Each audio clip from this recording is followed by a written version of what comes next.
Partly due to bad weather, I stayed indoors in the days that followed. The phone, the warm, deadly wind, swept the valley for 2 days, depressing people's spirits and prompting suicide.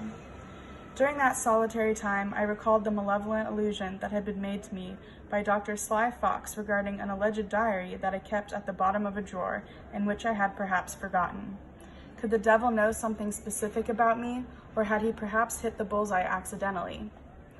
It was precisely because of a diary, in fact, that I found myself sequestered here, a notebook found in the room of a young seminarian, my student, who had died in mysterious circumstances.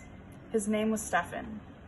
It is true that I had become the spiritual father of that boy who, left alone in the world, had grown attached to me in a morbid way, but I had always kept the proper distance, thinking only of the good of his soul.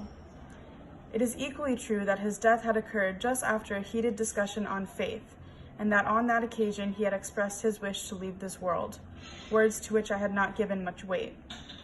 The tragedy occurred during an excursion in the mountains, along an easy trail that posed no great risks.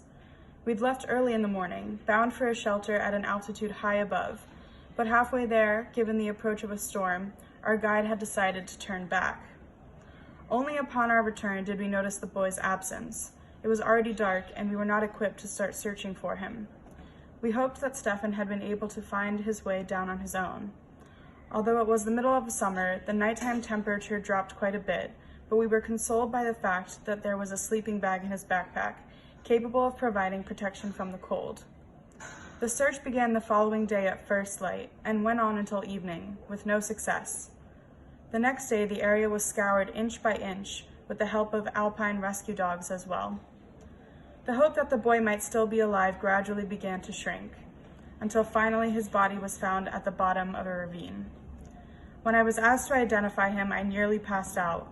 The whole right side of the handsome face I knew had been mangled, the flesh ripped off by foxes, by the abominable foxes.